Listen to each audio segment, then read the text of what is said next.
Hello, and welcome to another episode of Training Bytes. My name is Mike Gibb from accountsrecovery.net, and I'm thrilled to bring you this series with Mary Shores from Mary Shores Communications. Mary Shores is a second-generation agency owner, best-selling author, and creator of the Collection Advantage online program, which is designed to help collectors create and execute high-converting scripting to increase their cash flow and decrease complaints. Joining Mary today is Judd Peak, the Chief Compliance Officer at Capital Accounts. Judd brings more than 2 decades of experience and is recognized as a leader for ARM and revenue cycle compliance, with particular emphasis on the healthcare industry. Judd has built compliance programs at 2 ARM companies. He has honed his particular expertise in healthcare privacy, patient payments, and industry best practices. A regular panelist, speaker, author, and contributor, Judd has presented to revenue cycle audiences more than 40 times and has crafted numerous white papers, essays, and blog entries on a variety of legal and compliance topics. Mary, take it from here. All right. Hey, Judd, it is so great to see you. How are you doing today? I'm great. It's good to talk to you, Mary. Thank you so much. I feel like this is such an amazing opportunity to talk to you today, especially with, the current climate and compliance, and would just love to get some ideas from you about how collections are transitioning during this environment of the, COVID and the post-COVID world. Right. No, I think it's a great topic, and hopefully is going to be something very topical and helpful and relevant for a lot of your clients with Collection Advantage program. Obviously it's something I live and breathe. This is what I do all day, every day, and I do sometimes step back and kind of ponder on the environment and how we got to where we are. And it takes me back a little bit. I think it's helpful to kind of paint the picture of the last 10 years with our industry and compliance and how we got to where we are now, and then we could talk about kind of where we are and where we're going. 10 years ago, didn't have the necessity for like a robust compliance program. It just wasn't a priority or in the forefront of collection agencies, mostly I think because there wasn't regulator focus on that. But that's not where we are now. Regulators have been telling collection agencies, mostly the CFPB, the Consumer Financial Protection Bureau, you need to have a compliance program. You need to incorporate it into your collections operations. You need to train on it. You need to have written policies and procedures. You need to have a monitoring audit function, all those other elements of a robust program. And I think the initial reaction with our industry was this pervasive impression that if we're going to do all this and we're going to have adherence to compliance standards, that comes at the cost of recoveries and collections, and incorporating all these or pushing down from the top all these compliance requirements and policies, and you can't do that. And we're going to have police inside your agencies and on your call centers. There's this I don't think warranted, but there's this perception that, well, our collectors can't collect anymore, and they can't be effective collectors and be compliant at the same time, and they can't communicate effectively with consumers, and they can't they can't incorporate all those other principles of the new age of collections, being empathetic and listening and answering questions and being helpful at the same time, resolving accounts and getting your recoveries and collecting debts for your clients. The idea that there's some sort of zero-sum game between those two, I think, is faulty, and is not my experience, and I certainly don't think that it has to be that way. One of the things that you touched upon, which I have been asked this quite a bit lately, is this thing about empathy and compassion. And like you mentioned, answering questions, being of service to the consumer. Mm-hmm. And I think that sometimes people believe that if they dial up the empathy, they might be dialing down the performance level. And in my experience, What I've noticed is actually it's the opposite is true. When you can train on empathy specifically, or you can train in a certain way for collectors to be compassionate with how they're conducting their calls, what I have found is that the performance level actually goes way up. And I know that your teams are using the Collection Advantage program, where we have an entire milestone of videos directly it's the foundation of the course is to understand human emotions and to understand what the consumer experience is all about. So just kind of curious your opinion on that, or like, what do you think is the effect of empathy and compassion on overall performance? Well, I think there are two sides to that. Empathy and compassion does result in increased performance, increased ability to relate to the consumer, and increased recoveries. At the same time, empathy and compassion also relates to heightened compliance, because that's the day-to-day effect of a good compliance program. Is we're trying to understand the position that the consumer comes in. Excuse me. And once you've understood the position of the consumer, you're going to treat them fairly. It's the principles of UDAP: unfair, deceptive, abusive acts and practices. Those are illegal now.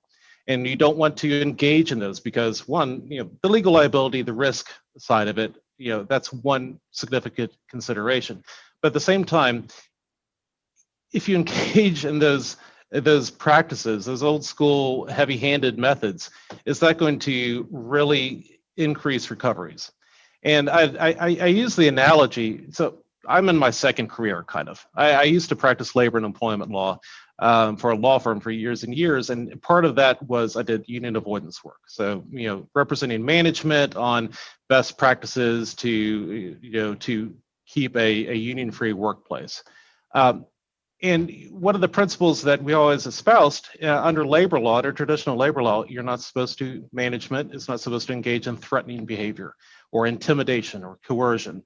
And the managers have this mentality sometimes, which you have to train against, where, well, they're not going to do what I want them to do unless they're fearful, unless they're scared of doing something else. And it's a very paternalistic approach.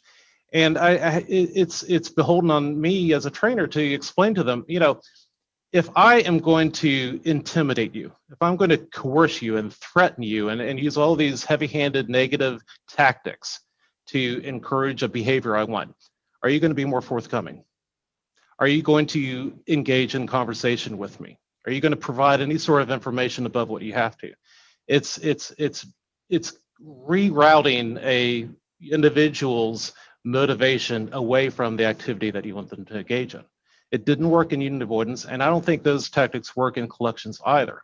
One of the ways we've been able to align the Collection Advantage program internally with our compliance program is, that's what we're geared toward. We want to have that dialogue with the consumer on the telephone.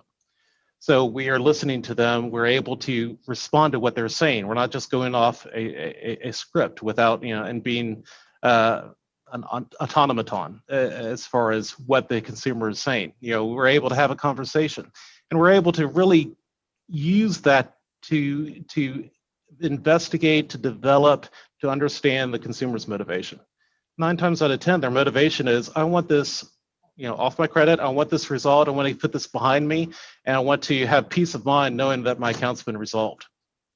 But if they're not able to get to that point where they have that conversation, we never know what that motivation is, and we're never able to get a successful resolution. And for the majority of consumers, successful resolution means they're going to pay their bills.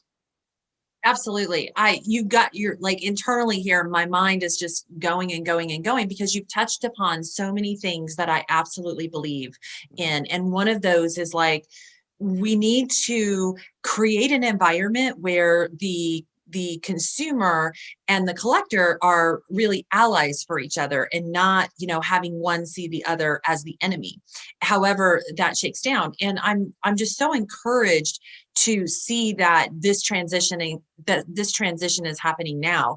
In your opinion, Judd, what do you think? Like, I love the way that you started the show talking about where things were, and where I believe they're going is in a completely different place. And I believe that there's no going backwards, obviously, to the way things used to be. What kinds of things would you tell other agencies, other leadership teams to be looking at to create this transition, to get from, like, the way things used to be and, the way things will be in the future? Like, what's your best advice there? Very, very, very many facets to that diamond. If I delve it down to how do you get from A to B, you got to have a thought leader internal at your organization, somebody that knows the area, knows and is effective at implementing change and can actually carry all those different organizational functions where they need to go. And there are a lot of different ways that person can do it, but you really need to have an advocate from the inside. That would be my first really piece of advice for how to get something started if you're starting from essentially ground zero. But short of that, it's a dynamic environment. So you're never going to, we're going to reach the top of this mountain and we are good. We don't have to do anything anymore. I think we all agree it's a constantly changing compliance, regulatory, legal, and industry environment that we operate in. So there's going to be the necessity to change as the times change, as the laws change, and as the rules change. And being able to effectively predict that, stay on top of it, stay ahead of the curve, and not get left behind, for lack of a better term, is going to be a critical function to keeping a dynamic compliance program and making it effective within your organization. I think in talking to a lot of colleagues in the industry, there's this, it's a common approach to think of compliance. We have to have it. Yes, I recognize its value. We need to be able to show that we've done steps A, B, C to get there, but they don't use it to change the culture. They just they hire into the position, they put things on paper, and they check boxes. And they don't use that to change philosophical approaches in collection strategies. That's really, that's difficult. Anything that changes culture, that's a substantial undertaking. It's hard to do, it takes time, but it's also necessary because otherwise you're going to lose the effectiveness side of it. You're going to check the box without realizing the benefits of doing so. You're not going to realize the benefits of these expenses. And, adding new training methods and compliance programs and all these other functions, there's a cost involved with that. I've never seen a compliance program or department that was a profit center at a company. But that's not to say that every dollar spent in compliance is a dollar reduction in collections or recoveries. That's not the case. I do think that there's an alignment that should be sought over and can be achieved. What I've always tried to do, is to show the value added side of it, the ROI on compliance. With the collections staff, training them to incorporate that and be more amenable, receptive, and listening to the consumers is one good example of that. But it goes in other directions as well. I've been involved in meetings with sales staff, in pitches to prospective clients.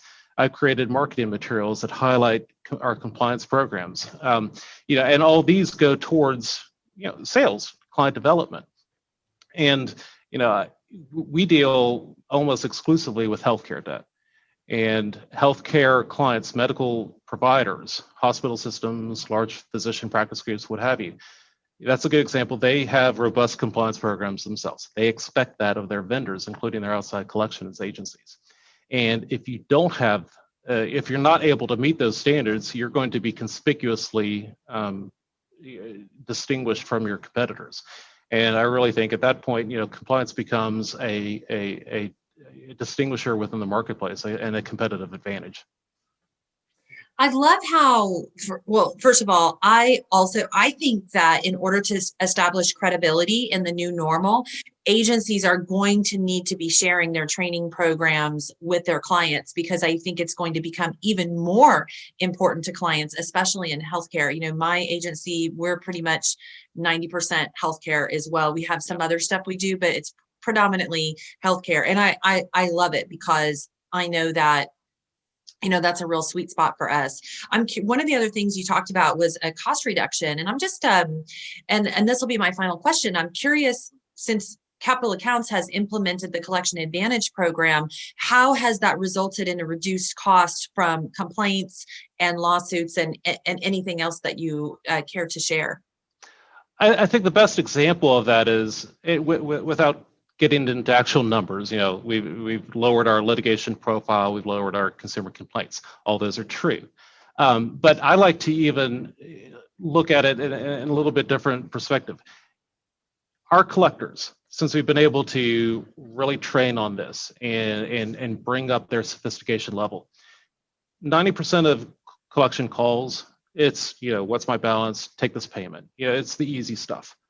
But if a collector does not have that collections advantage training and have that compliance understanding and that level of knowledge where I feel confident that I can handle situations, it's those 10% one-offs that they're going to mess up.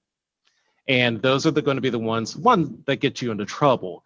But two, they could also be some of the biggest benefits rather than just processing consumer inquiries all the time. A collector that we found, once they've gone through the training program, they become a lot more confident. They know what they're supposed to do. They know where the lines are drawn. They know how to engage in a variety of different situations, a variety of different approaches from the consumer side, and navigate that successfully so that they're handling the call successfully. And if they don't have that confidence, they bumble, they fumble, and they mess things up, and they say the wrong thing. And they can go back and listen to their call and say, I know that was wrong. I just panicked. They were in the moment. They were in the moment. They panicked, and it's not even a matter of just having the muscle memory. It's having that confidence to really help them be the navigator through that call and through that situation. And that's the biggest advantage I've seen that we've been able to get.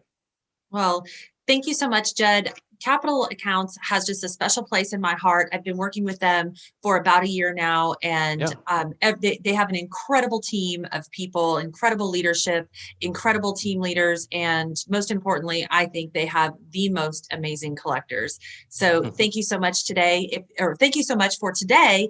And how would our audience get in touch with you if they would like to ever communicate with you further? Well, I have an open email policy, so I'll go ahead and throw that out there. I have an open door policy too, but I understand, we're physically located in one place. I try to be an advocate for the industry, for our industry, an advocate for good compliance practices, and whatever help I can get to improve our industry in a whole, I'm willing to do. So shoot me an email, JPEAK or Judd Peak, all one word, at usecapital.com will get me. Perfect. All right. Thank you so much, Judd. I will hope to talk to you soon. Great. I appreciate it. Thanks so much for having me today, Mary. It's good talking with you. You too.